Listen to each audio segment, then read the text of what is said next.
channel Young Asian Fun. Last ডেতে আমরা lesson ওয়ানের আপ টু অ্যাক্টিভিটি 5 অবধি করে নিয়েছিলাম, কি তাই তো?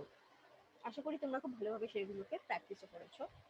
তো আজকে আমাদের শুধুমাত্র বাকি ছিল রাইটিং স্কিল পার্টটা। তো সেই পার্টটা কিন্তু আমরা আজকে অ্যাক্টিভিটি এক্সারসাইজ 6 অ্যান্ড 7 বাকি ছিল। তো আজকে আমরা সেটা নিয়ে ডিসকাস করব যে কিভাবে তোমরা রাইটিং স্কিল নিজেরা চেষ্টা করে লিখতে পারবে। I will just help you out with some points and some sequence, যে কীভাবে পরপর সিকোয়েন্সুয়ালি জিনিসগুলো করলে তোমরা একটা খুব মানে খুব ভালোভাবে একটা রাইটিং স্কিলকে দান করাতে পারবে।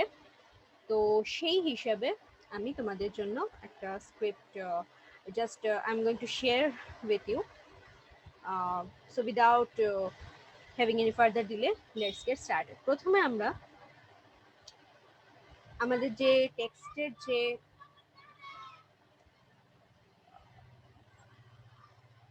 যেখানে আমরা টেক্সটটা আমাদের পড়ব সেইটা নিয়ে একটু ডিসকাস করব। ওকে, যে যেখানে আমরা আমাদের যে এক্সারসাইজের যে পয়েন্টসগুলো দিয়েছে সেটা নিয়ে প্রথমে একটু ডিসকাস করব।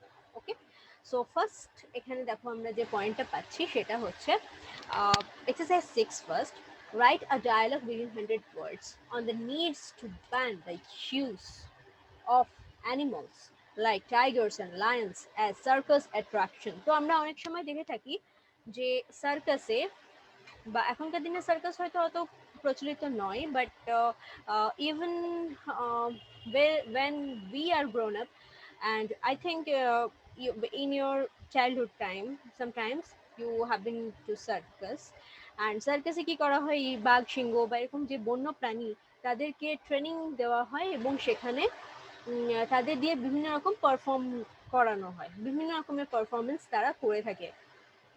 এটা কিন্তু তাদের জন্য, আমাদের জন্য একটা রিক্রিয়েশন হতে পারে, বাট তাদের জন্য কিন্তু এটা রিক্রিয়েশন আদতেও নয়। কারণ সেখানে কিন্তু তাদের প্রথম কথা হচ্ছে তাদের যে ন্যাচারাল হ্যাবিটেট, যে বন্যপ্রাণী বনে সুন্দর। ওকে, তো সেই ন্যাচারাল হ্যাবিটেট থেকে অনেক দূরে সরিয়ে এনে তাদেরকে মানে it's just like a punishment to them, যে তাদেরকে ঠিক করে সেখানে ট্রিটমেন্ট দেওয়া হয় না, ঠিক করে তাদের সাথে ব্যবহার করা হয় না, খেতে দেওয়া হয় না ঠিক করে, এবং ম্যাল নিউট্রিশনে তারা ভোগে, তারা শরীরের দিক দিয়ে অনেক অনেক কি বলবো, অনেক উইক হয়ে যায়, এবং তারা কিন্তু কোনোভাবেই, আমরা এই ব্যাপারটাকে এনজয় করলেও যে একটা বাঘ বন্যপ্রাণী একটা মানুষের ইশারায় কিরকম ভাবে লাফাচ্ছে ঝাঁপাচ্ছে, সেটা আমাদের জন্য খুব এনজয়মেন্ট হলেও সেই প্রাণীটির জন্য কিন্তু সেটা একেবারেই এনজয়েবল নয়। ওকে, সো এইখানে এই যে আমাদের এটা লিখতে হবে, সেটাকে আমাদের এইভাবে, এই পয়েন্ট অফ ভিউ থেকে ভেবে পরে জিনিসটাকে লিখতে হবে। ওকে, সো এখানে যে পয়েন্টসগুলো আছে আমরা একবার দেখে নিই, তারপর আমি হোয়াইট বোর্ড শেয়ার করবো এবং সেখানে আমি তোমাদের পয়েন্টসগুলো কীভাবে লিখতে হবে সেটা একটু দেখিয়ে দেবো। Okay, so write a dialogue within 100 words. 100 words means approximately 10 to 12 lines এর মধ্যে তোমাদের লিখতে হবে, এবং এই হিন্টসগুলো ইউজ করে। Wild animal on the need to ban the use of animals like tigers and lions as circus attraction। তো কেন ব্যান হওয়া উচিত এই অ্যানিমালদের কে সার্কাসে ইউজ করার ব্যাপারটা কেন বন্ধ হওয়া উচিত, সেটা হিসেবে তোমাকে কিন্তু লিখতে হবে এটা, রাইট? সো চলো আমরা তাহলে এটাকে স্টার্ট করি। দেখি হিন্টস কি দেওয়া আছে। Hints means points. Wild animals decreasing. Decreasing means তাদের সংখ্যা কমে আসছে, বা আমাদের জানতে হবে তাদের সংখ্যা কেন কমে আসছে। ওকে, ইল ট্রিটমেন্ট টু অ্যানিমালস ইন সার্কাসেস। সার্কাসে খুব বাজেভাবে, খুব খারাপভাবে এই সমস্ত বন্যপ্রাণীদের সঙ্গে ব্যবহার করা হয়। ক্রিমিনাল অফেন্স, এটা কিন্তু একটা অপরাধ, ক্রিমিনাল অফেন্স, মানে এটা শাস্তিযোগ্য অপরাধ, এটা একটা। লস এগেইনস্ট সাচ, হওয়া উচিত। কিছু লস হয়তো এখনো হয়েছে এবং হওয়া উচিত। Okay, to save this poor creatures, need to be human to animals. Human means একটু মানবিকতা দেখানো উচিত আমাদের এই সমস্ত অ্যানিমালদের প্রতি। সো আমরা এখানে এবার আমরা হোয়াইট বোর্ড ইউজ করব এবং দেখব কিভাবে এই পয়েন্টগুলোকে আমি লিখতে পারি, right?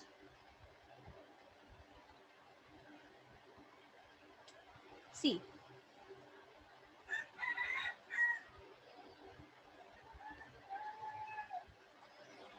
let me first make enough space so that I can show you whatever I'm going to write. Nice. আচ্ছা, প্রথমে যে পয়েন্টটা ছিল যে why wild animals are decreasing, প্রথম আমরা রিজনস জানবো। কেন ওয়াইল্ড অ্যানিমাল কমে আসছে।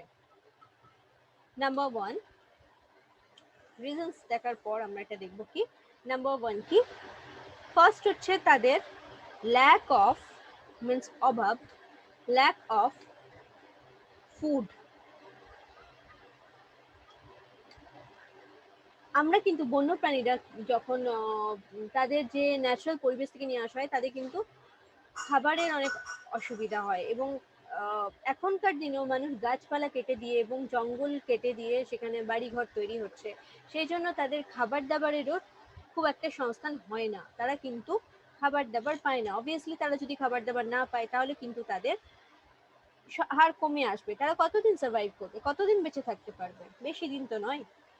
Just like that, lack of, next is lack of space to live. তাদের কি হচ্ছে যে তারা তাদের যে গাছপালা কেটে দেওয়া হচ্ছে, বন জঙ্গল কেটে দেওয়া হচ্ছে, তার জন্য কি তাদের থাকার জায়গার অভাব হয়ে যাচ্ছে, তাই না? থাকার জায়গার অভাব তাদের হয়ে যাচ্ছে, তাদের প্রাইভেসি থাকছে না, তাদের কোনোভাবে তারা সার্ভাইভ করতে পারছে না, সেটাও একটা খুব বড় রিজন।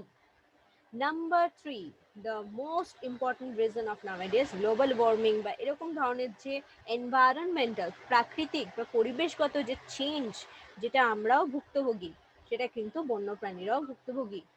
সেটা হচ্ছে নন ফ্রেন্ডলি environmental factors, নন ফ্রেন্ডলি এনভায়রনমেন্টাল ফ্যাক্টরস, যেটা খুব বেশিভাবে সেটা এই সমস্ত প্রাণীদের উপর প্রভাব ফেলছে। মানে তারা হয়তো এতটা টেম্পারেচার, এতটা হিট তারা কোনো প্রাণী হয়তো নিতেও পারে না। এই যে গ্লোবাল ওয়ার্মিং এর জন্য গোটা বিশ্বব্যাপী যে একটা টেম্পারেচারের একটা পরিবর্তন হচ্ছে, যে ঋতুর একটা পরিবর্তন হচ্ছে সিজনের, সেইটা কিন্তু সেটার সাথে সবাই কিন্তু খাপ খাওয়াতে পারে না।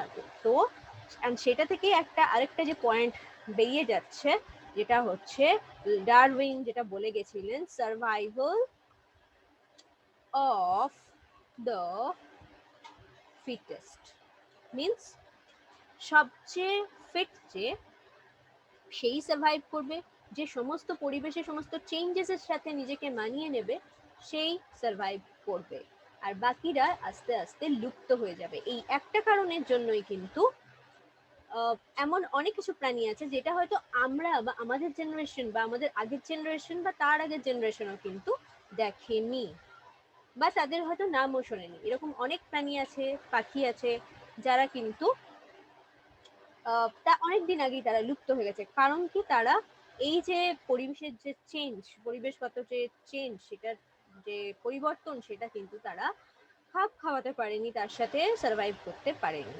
So survival of the fittest, fittest means যে সবচেয়ে বেশি উপযুক্ত, রাইট? ওকে, সো এবার এই রিজনগুলো আমরা এক্সপ্লেন করলাম, সেটাতে কি যে why the number of wild animals decreasing, কেন ওয়াইল্ড অ্যানিমালের নাম্বার আস্তে আস্তে কমে যাচ্ছে। নেক্সট, আচ্ছা, এবার যে অ্যানিমালরা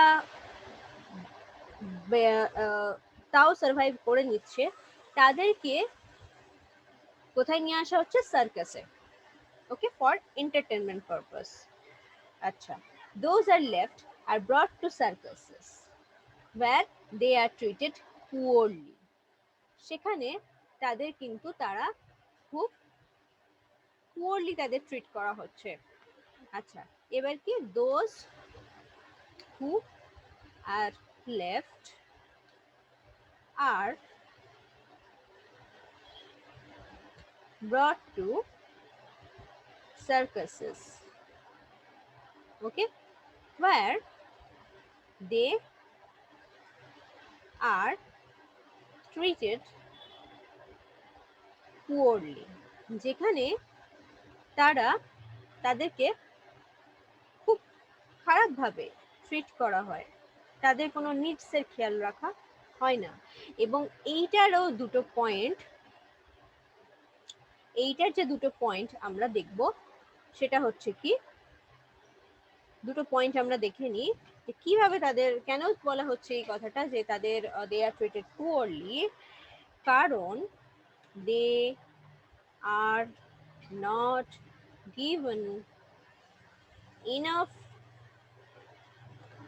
ফুড অ্যান্ড কেয়ার, তাদের কিন্তু যথেষ্ট খাবার দেওয়া হয় না এবং আরও যে সমস্ত যত্ন করা দরকার তাদের, সেটাও কিন্তু তাদের জন্য নেওয়া হয় না, তাদের খুব পোরলি ট্রিট করা হয়। দে পোরলি মিন্স খুব খারাপভাবে, খুব মানে সেই কোয়ালিটিটা খুব লো সেই হিসাবে। অ্যান্ড দে, শুধু এটাই নয়, while in the training they are beaten often, while in the training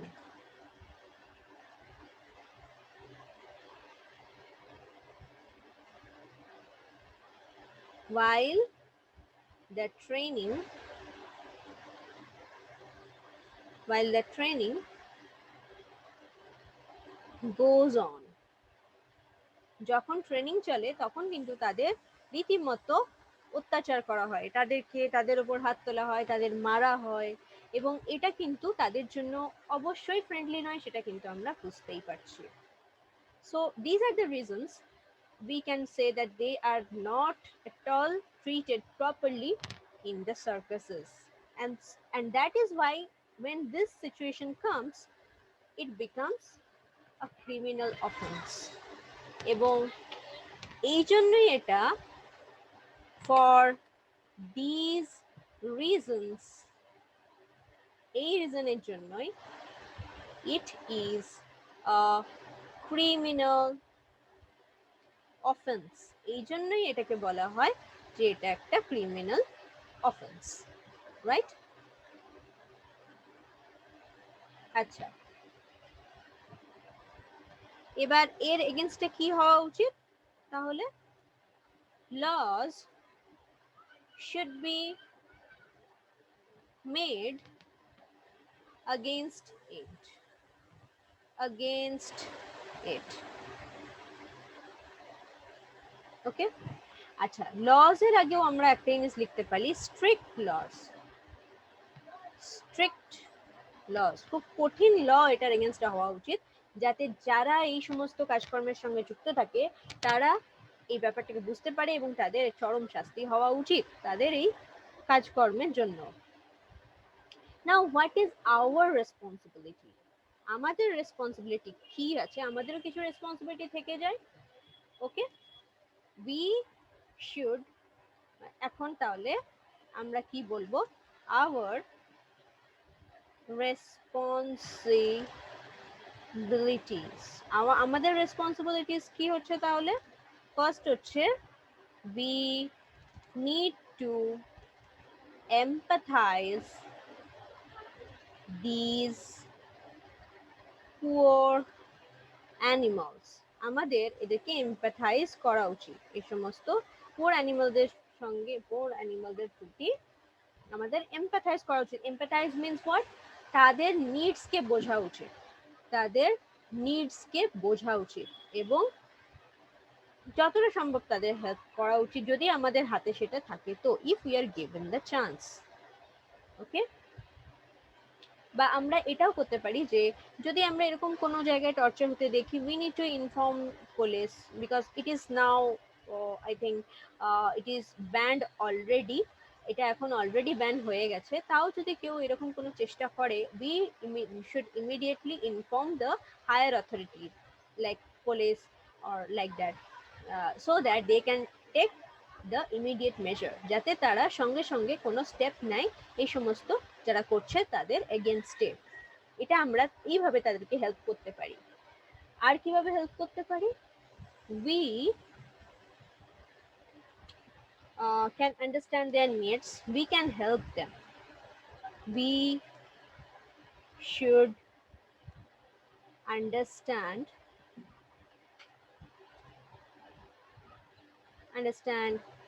their needs and help them as much as possible, যতটা পসিবল তাদের কিন্তু আমাদের হেল্প করা উচিত। তাহলে এইখানে আমরা জানলাম যে কিভাবে আমরা ওয়াইল্ড অ্যানিমালদের যে সার্কাসে ইউজ করা হচ্ছে সেটা থেকে কিভাবে তাদেরকে এমপ্যাথাইজ করতে পারি, কিভাবে তাদেরকে হেল্প করতে পারি, এবং এটা কি কেন তাদের জন্য কষ্টকর, কেন তাদের জন্য একটা পানিশমেন্ট, সেটা কিন্তু আমরা এখানে এক্সপ্লেন করি। আশা করি তোমাদের বুঝতে আর কোনো অসুবিধা নেই। If there is any problem in understanding, please let me know in the comment box. Comment বক্সে তোমরা অবশ্যই লিখে আমাকে জানাবে কোন পয়েন্টটা বুঝতে তোমাদের অসুবিধা হয়েছে। ওকে, আর যদি এক্সপ্লেনেশন ভালো লেগে থাকে ভিডিও অবশ্যই লাইক করবে, এবং অন্য বন্ধুদেরও তোমাদের জানাবে যে এই চ্যানেলটা যদি তোমাদের কাছে হেল্পফুল মনে হয় তোমরা এটা জানাতে পারো তোমাদের ফ্রেন্ডদের। ওকে, সো এটা আমরা তাহলে ক্লোজ করছি। আচ্ছা, আমরা এবার নেক্সট যেটা আছে আমরা সেটাতে চলে যাই। ওকে, নেক্সট আমাদের রাইটিং স্কিল কি ছিল? Exercise 7, write a story within 100 words using the given hints, give a title to the story. Okay, so story writing already আমরা জানি কিভাবে লিখতে হয়, তবুও আমি এখানে একটা মোটামুটি স্ক্রিপ্ট তোমাদের জন্য রেডি করেছি।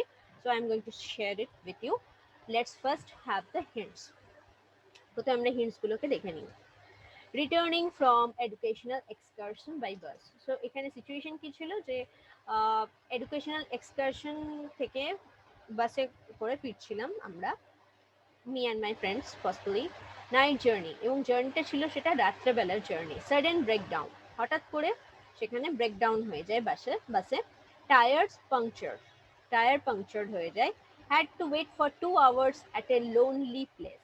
had to wait for 2 hours at a lonely place. একটা লোনলি প্লেসে সেখানে আমাদের 2 ঘন্টা স্পেন্ড করতে হয়েছিল, এবং tyre fix back home, tyre তারপর ফিক্স হয়ে যায় এবং সবাই নিরাপদে বাড়ি ফিরে আসে। ওকে, সো এই যে স্টোরিটা আছে সেটাকে আমরা কয়েকটা স্টেজে ভাগ করতে পারি।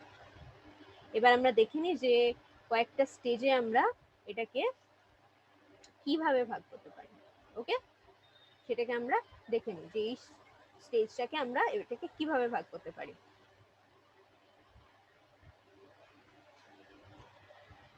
রাইট, তাহলে আমরা হোয়াইট বোর্ডে আবার ফিরে যাই। আচ্ছা, এইখানে আমরা হোয়াইট বোর্ডে যে পোর্শনটা এখানে যেটা আমরা লিখেছিলাম আগে সেইটা কে আনডু করলাম। আচ্ছা, এবার আমরা নতুন যে রাইটিংটা আছে সেটার দিকে ফোকাস করব। ওকে, সো আমাদের নতুন যে রাইটিংটা আছে আমরা সেটা দেখে নিই যে সেটাতে আমরা কি কি হিন্টস দিতে পারি। First, number 1। ওকে, নাম্বার 1 আমাদের কি জানতে হবে, কি ডেসক্রাইব করতে হবে? Explain the scene. Explain the scene. Okay, explain the scene এর মধ্যে কি আসছে সেটা হচ্ছে যে এখানে তোমরা এক্সপ্লেন করবে যে আমরা একটা educational, we are returning from an educational excursion by bus, we and my friend were enjoying it very much. Okay, এবং এর মধ্যে তোমাদের দুটো পয়েন্ট তোমরা লিখতে পারো। হোয়াট ওয়াজ দ্য টাইম, একটা টাইম তোমরা মেনশন করতে পারো, আরেকটা তোমরা কি মেনশন করতে পারো যে describe the way, describe the way. It was a lonely way. There was no human being seen on the way, and it was a night's journey. সেটা দিতে হবে যে এটা রাত্রেবেলার জার্নি ছিল, so nobody was there near us, only we are just traveling through bus. তো আমরা শুধু ছিলাম এবং কাছে আশেপাশে কোনো জনমানব ছিল না, খুব লোনলি একটা প্লেস ছিল। সেটাকে তোমরা একটা পরিবেশটাকে এক্সপ্লেন করলে। নেক্সট এক্সপ্লেনেশন কি হচ্ছে, describe the event. Describe the event. Event describe the event means সেখানে কি হচ্ছে, এবং describe the event sequentially means পরপর পরপর ঘটনাক্রম কি হচ্ছে সেটা তোমাকে বলতে হবে, ডেসক্রাইব করতে হবে। সেটা কিভাবে, যে হঠাৎ করে ব্রেকডাউন হয়ে যায় এবং টায়ার পাংচার্ড হয়ে যায়, the tyre got punctured and suddenly it was breakdown, there was a breakdown and the tyre got punctured, and everybody got frightened suddenly. What happened in this lonely place? There was no one to help to us, কোনো সাহায্যের কোনো আশা ছিল না, এবং সেখানে ইট was very scary moment, খুব ভয়ানক একটা মোমেন্ট ছিল সবার জন্য, because we didn't know how two how to get out of that moment. সেই সময় থেকে আমরা কিভাবে বেরিয়ে আসবো সেটা কিন্তু আমাদের জানাও ছিল না। So we all were very frightened. Okay, explain.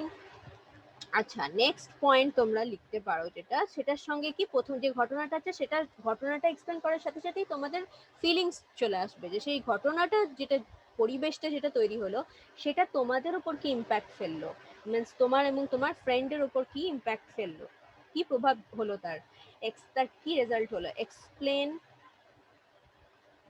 Everyone's feeling, everyone's feelings, যেটা আমি বললাম এক্ষুনি, যে প্রত্যেকে কিভাবে সেটাকে নিল ঘটনাটাকে, এবং সেখানে সবাই যে everyone in the bus got frightened and because they didn't know how to escape that situation, সেই সিচুয়েশন থেকে কিভাবে বেরিয়ে আসতে হবে সেটা কেউ কিন্তু জানতো না, এবং they were away from their parents also, and that was also a scary situation for them because their parents also, and no near and dear ones was there with them.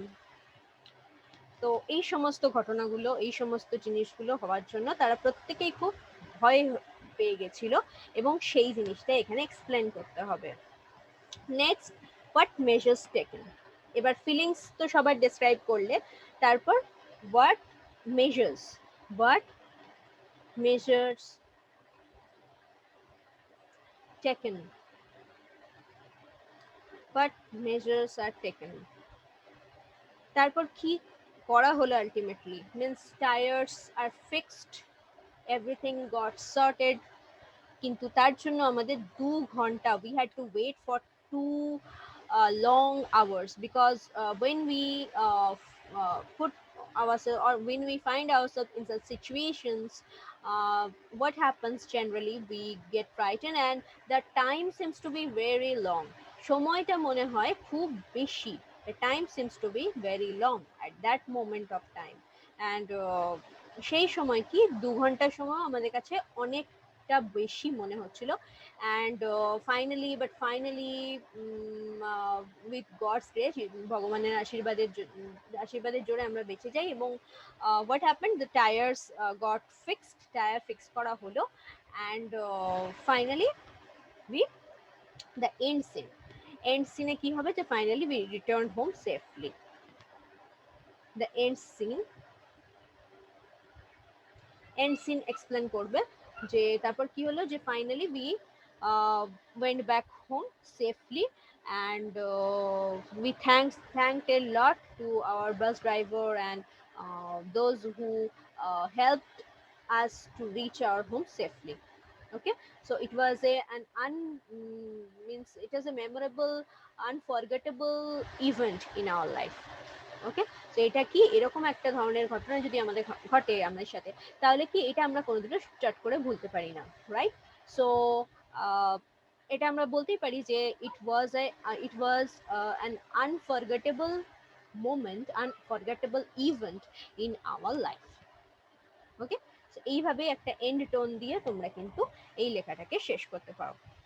So I hope কি তোমার এটা clear হয়েছে এই জিনিসটা, right?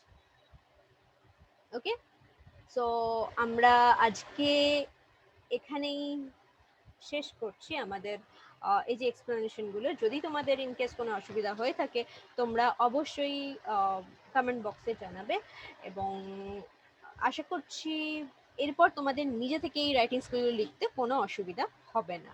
ওকে, so এই যে টিপসগুলো আমি দিলাম এগুলো তোমাদের যদি ভালো লেগে থাকে তোমরা অবশ্যই এই ভিডিওটা তোমাদের ফ্রেন্ডদের সাথেও শেয়ার করবে যাতে এটা তাদের জন্য হেল্পফুল হয়। ওকে, সো আজ এই পর্যন্তই। পরের দিন আমরা নতুন লেসন নিয়ে ফিরে আসছি আমাদের নতুন ক্লাসে।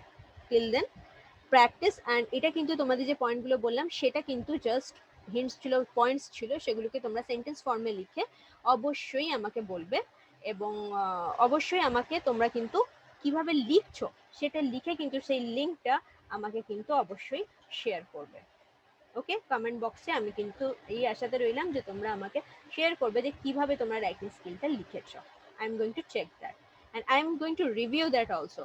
যদি তোমরা আমাকে শেয়ার করে থাকো আমি কিন্তু কমেন্ট বক্সে যদি দেখি কেউ লিঙ্ক আমাকে শেয়ার করেছো, যে গুগল ড্রাইভে যে লিঙ্ক, তোমরা গুগল ড্রাইভে গিয়ে পরে তোমাদের যে রাইটিং স্কিলটা যেটা তোমরা লিখেছো যেটা, সেটাকে ওখানে আপলোড করবে, এবং সেইটার লিঙ্কটা তোমরা ওই কমেন্ট বক্সে যদি দিয়ে দাও, আর যদি ইভেন রাইটিং স্কিলটা ইটসেলফ যদি সেখানে পেস্ট করো, আমি কিন্তু সেটা দেখবো এবং সেটার রিভিউও করবো, যে সেখানে তোমাদের কি ভুলভ্রান্তি হয়েছে, আরও কিভাবে রাইটিংটা বেটার হওয়া উচিত ছিল বা আরও কিভাবে বেটার হতে পারতো সেটা নিয়েও কিন্তু ডিটেলে ডিসকাস করবো। Okay, so if you want to have that opportunity let me know in the comment box, এবং তোমরা কিন্তু শেয়ার করো। ওকে, এতে তোমাদের প্র্যাকটিসও হয়ে যাবে অ্যান্ড তোমরা বুঝতেও পারবে যে রাইটিংটা কিভাবে আরো ইমপ্রুভ করতে হবে। ওকে, so with that tone I'm going to end this session, and let's meet in our next class. Till then, keep practicing and keep smiling. Bye.